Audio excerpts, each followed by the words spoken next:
Random ইংলিশের পক্ষ থেকে সবাইকে স্বাগতম জানাচ্ছি আমাদের আজকের ভিডিওতে। আজকে আমরা সমাধান করব ময়মনসিংহ জেলা স্কুল ময়মনসিংহ টেস্ট পেপারের যে প্রশ্ন ইংলিশ ফার্স্ট পেপারের কোয়েশ্চেন নাম্বার 1 যেটি রয়েছে সেটি আজকে আমরা সমাধান করব। তো এখানে একটা প্যাসেজ দেওয়া রয়েছে, আমরা প্যাসেজটি পড়ব না, যথারীতি আমরা সরাসরি কোয়েশ্চেন আনসার আমরা চলে যাব। যাদের প্রয়োজন তারা ভিডিওটি থামিয়ে দিয়ে তারা এই প্যাসেজটি তারা পড়তে পারে। তো আমরা সরাসরি কোয়েশ্চেন আনসারে তাহলে আমরা চলে যাই। তো এখানে প্রথম যে প্রশ্নটি হচ্ছে, which of the following is the close meaning of the phrase landlocked country? Landlock country যে ফ্রেজটি এর অর্থ কি হবে এখানে সেটি জানতে চাওয়া হয়েছে। তো এখানে বলা হয়েছে Bhutan is the jewel of the eastern Himalayas, the small landlock country. তো ল্যান্ডলক কান্ট্রি এর বাংলা হচ্ছে স্থল বেষ্টিত দেশ, অর্থাৎ যে দেশের সীমানার চারিদিকে শুধুমাত্র স্থল রয়েছে, ভূমি রয়েছে, যে দেশের সাথে সমুদ্রের কোনো সংযোগ নেই, সেই দেশকে আমরা বলবো ল্যান্ডলক কান্ট্রি বা স্থল বেষ্টিত দেশ আমরা বলতে পারি।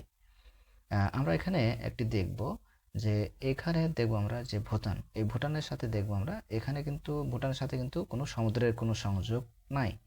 ঠিক তেমনিভাবে নেপাল রয়েছে, তারপর হচ্ছে আফগানিস্তান এবং এখানে লাওস রয়েছে, লাওসের সাথে কিন্তু সমুদ্রের কোনো সংযোগ কিন্তু নাই।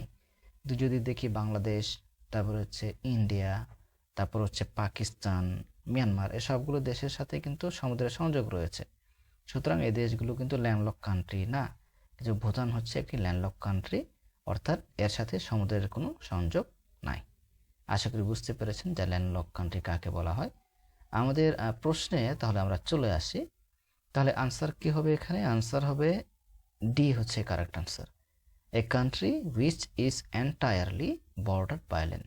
এন্টায়ারলি মানে হচ্ছে সম্পূর্ণরূপে, বর্ডার বাই ল্যান্ড স্থল দ্বারা যে দেশের বর্ডার সীমা চারিদিকে থাকে, তাই সেটি হচ্ছে ল্যান্ডলক কান্ট্রি আমরা বলবো।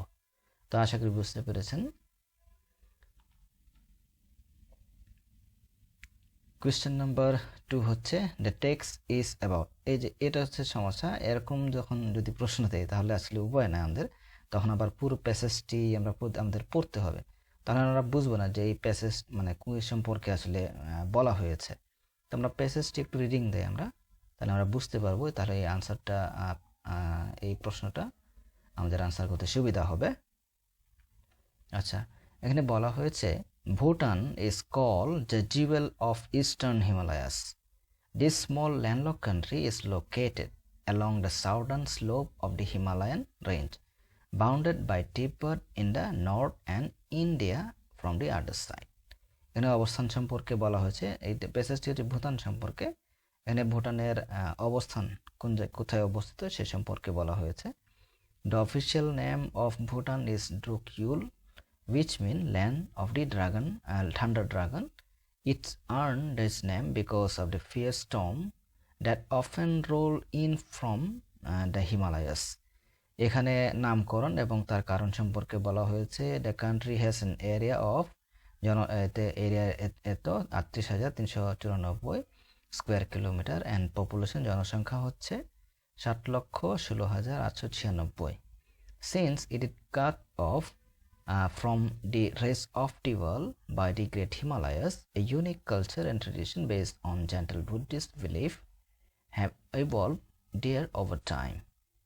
তো এখানে সেটি বিচ্ছিন্ন, গ্রেট হিমালয় বা হিমালয় পর্বতের কারণে ভুটান কিন্তু পুরো পৃথিবী থেকে বিচ্ছিন্ন, যার কারণে সেখানে ইউনিক একটি কালচার এবং ট্রেডিশন সেখানে বিরাজমান রয়েছে। এরপরে Bhutanese man wear gho a knee length robe and women wear kira a sheet like cloth piece. এখানে হচ্ছে কি ধরনের পুরুষ এবং মহিলারা কি ধরনের পোশাক পরে সে সম্পর্কে বলা হয়েছে। Bhutanese houses are built from mud and stone with wooden single roof. The Bhutanese never use iron nail in their building. তারা কিভাবে বাড়ি ঘর তৈরি করে সে সম্পর্কে বলা হয়েছে। Usually the Bhutanese build each other houses by exchanging labor within the community. কিভাবে তারা বাড়ি ঘর তৈরি করে সে সম্পর্কে বলা হয়েছে। Different festival are celebrated all year round in Bhutan. Colorful masks are used in the festival which reflect the rich Bhutanese culture. Dances are performed by the Buddhist monk to protect the valley and ward off evil spirit. তাদের culture সম্পর্কে এখানে বলা হয়েছে কি ধরনের culture সেখানে বিরাজমান রয়েছে। The main religious festival is called Sechas. The teachings of Lord Buddha are enacted through mass dances for 3 to 5 days in the courtyard of the monastery. People attend this event in their best clothes, carrying picnic baskets. Another major festival is called Losar. It is celebrated on Lunar New Year. People cook special dishes and wear new clothes. It is a time for family get together. Men play archery and dart while women sing and dance. আচ্ছা, এখানে প্রথম যে সেন্টেন্সটি এখানে ভূমিকা দেওয়া হয়েছে, ভুটান সম্পর্কে বলা হয়েছে যে কোথায় অবস্থিত, তার জনসংখ্যা, তার হচ্ছে এরিয়া, তার নামকরণ কীভাবে হয়েছে সে সম্পর্কে বলা হয়েছে। এবং পরের যে প্যারাতে এখানে কালচার সম্পর্কে, বিভিন্ন কালচার কীভাবে তারা তাদের জীবনযাপন তারা করে, এবং শেষে হচ্ছে তাদের বিভিন্ন ফেস্টিভ্যাল উৎসব রয়েছে, ধর্মীয় উৎসব, সে সম্পর্কে বলা হয়েছে। তার মানে মোট কথা আমরা বলতে পারি যে এখানে কালচার এবং ট্রেডিশন, তাদের সংস্কৃতি কীভাবে তারা জীবনযাপন করে সে সম্পর্কে আসলে এই প্যাসেজটি বলা হয়েছে। এখন তাহলে আমরা আমাদের প্যাসেজে আমরা কোয়েশ্চেন আনসার আমরা চলে যাই। তো এখানে আনসার কী হবে? তাহলে আনসার হবে D, the culture and tradition of Bhutan. এই টেক্সটে, এই প্যাসেজে এই সম্পর্কে বলা হয়েছে, ভুটানের যে কালচার এবং ট্র্যাডিশন রয়েছে, সংস্কৃতি রয়েছে, সে সম্পর্কে বলা হয়েছে। আনসার ডি হবে আমাদের সঠিক উত্তর। কোয়েশ্চেন নাম্বার 3 হচ্ছে, usually the Bhutanese build each other house by exchanging labour within the community.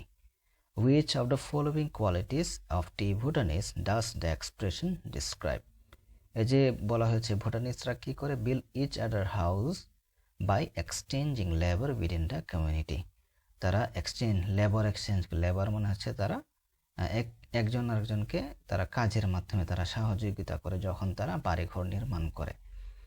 যেমন কোনো গ্রামে একজন বাড়িঘর তৈরি করছে, তারা কী করলো, সবাই মিলে, বাকি যারা রয়েছে সেই গ্রামে তারা সবাই মিলে তাকে সেই ঘর নির্মাণের কাজে তাকে সহায়তা করে, সেটাই বলা হয়েছে এখানে। তাহলে আনসার কী হবে? আনসার হবে ডি। ডি হচ্ছে কারেক্ট আনসার।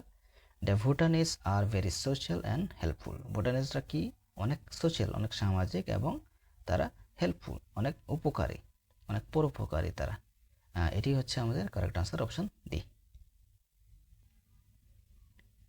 4 নম্বর হচ্ছে, which of the following is not true about Losar. এই যে লজার যে ফেস্টিভ্যাল রয়েছে, এই সম্পর্কে কোন বাক্যটি এখানে সঠিক নয়? তো এখানে প্রথম যে সেন্টেন্সটি রয়েছে, the main religious festival is called Tshechu. তাহলে প্রথম যে অপশন রয়েছে মেইন রিলিজিয়াস ফেস্টিভ্যাল, তো লোনার হচ্ছে কিন্তু মেইন ফেস্টিভ্যাল না ভুটানের। মেইন ফেস্টিভ্যাল কি? মেইন ফেস্টিভ্যাল হচ্ছে সেচাস। তার মানে এটি হচ্ছে মিথ্যা, এটি ট্রু না, এটি নট ট্রু। তাহলে এটি হচ্ছে আমাদের আনসার, অপশন এ হচ্ছে কারেক্ট আনসার। বাকি অপশনগুলো যেমন হচ্ছে লিউনার নিউ ইয়ার ফেস্টিভ্যাল, এটি রয়েছে লিউনার নিউ ইয়ার। এরপর হচ্ছে উইয়ার নিউ ক্লোথস, এরপরে হচ্ছে time for family get together, সবগুলোই কিন্তু রয়েছে। তার মানে অপশন এ হচ্ছে কারেক্ট আনসার। এটি মানে সঠিক নয়, লোজার যে ফেস্টিভ্যাল রয়েছে এই বাক্যটি সঠিক নয়। তাহলে অপশন এ হচ্ছে correct answer. Which of the following cannot be put together with Bhutan. Put together মানে কোন বাক্যটি এই ভুটানের সাথে যায় না, আমরা বলতে পারি না এটা ভুটান সম্পর্কে। তো এখানে প্রথম অপশন হচ্ছে, Bhutan has a very small sea beach. তো সি বিচ মানে সমুদ্র সৈকত। আমরা জানি যে ভুটান হচ্ছে একটি ল্যান্ডলক কান্ট্রি, স্থলবেষ্টিত দেশ। তার মানে সমুদ্র নেই, সমুদ্রই যখন নেই সেখানে সি বিচ বা সমুদ্র সৈকত আসবে কোত্থেকে? তার মানে এই যে স্টেটমেন্টটি, এই যে বাক্যটি, এটি মিথ্যা, এটি সঠিক নয়, এটি যায় না ভুটানের সাথে। ভুটানে কোনো সি বিচ নাই। অপশন এ হচ্ছে কারেক্ট আনসার। বি হচ্ছে ড্রুকিউল স্ট্যান্ড ফর ভুটান, এটি সঠিক। Bhutan is the land of thunder dragon, এটিও সঠিক। Bhutan is the jewel of Himalayas, তাহলে এটিও সঠিক। অপশন এ হচ্ছে কারেক্ট আনসার। 6 নম্বর হচ্ছে why do you think a unique culture and tradition prevail in Bhutan. এই যে ভুটানের যে ইউনিক মানে অন্য রকমের একটি কালচার এবং ট্রেডিশন বিরাজমান রয়েছে, প্রিভেল রয়েছে, বিরাজমান রয়েছে, সেটি কেন রয়েছে, সেটির কারণটা কি? তো এখানে আমরা এই প্যাসেজ আমরা পড়ি, এই লাইনটা আমরা পড়ি। Since it is cut off from the rest of the world by the great Himalayas, a unique culture and tradition based on gentle Buddhist beliefs have evolved there over time. তো কেন? কারণটা হচ্ছে cut off from the rest of the world, হিমালয়ের কারণে কি হয়েছে, সেটি বিচ্ছিন্ন হয়ে গেছে ভুটান। এই কারণে সেটি ইউনিক বা ভিন্ন একটি কালচার এবং ট্রেডিশন সেখানে বিরাজমান রয়েছে। তাহলে আনসার কি হবে? আনসার হবে C, it separated by the Himalayas. C হচ্ছে কারেক্ট আনসার। 7 নম্বর হচ্ছে which of the following has the close meaning of the word jewel? Jewel যে শব্দটি এর কাছাকাছি শব্দ কোনটি হবে, সঠিক হবে? তো জুয়েল মানে হচ্ছে রত্ন বা মণি বলা হয়। Bhutan is the jewel of eastern Himalaya. Bhutan হচ্ছে ইস্টার্ন হিমালয় বা পূর্ব হিমালয়ের কি বলা হয়? রত্ন বা মণি বলা হয়। তাহলে আনসার কি হবে? সি হচ্ছে কারেক্ট আনসার, জেম। জেম এর অর্থ হচ্ছে রত্ন বা মণি। তো সি হচ্ছে কারেক্ট আনসার হবে এখানে। তো এর সাথে আমরা আমাদের 7টি প্রশ্ন হয়ে গেছে। তো এই ভিডিওতে আমরা এখানে শেষ করব। আর আমাদের এই সিরিজটি কিন্তু চলতে থাকবে, এই ক্লাসগুলো। আশা করি সবাই মনোযোগ দিয়ে আমাদের এই ভিডিওগুলো দেখবেন সবাই। আপনাদের সবার জন্য শুভকামনা রইল। সবাই ভালো থাকবেন, সুস্থ থাকবেন। ধন্যবাদ সবাইকে।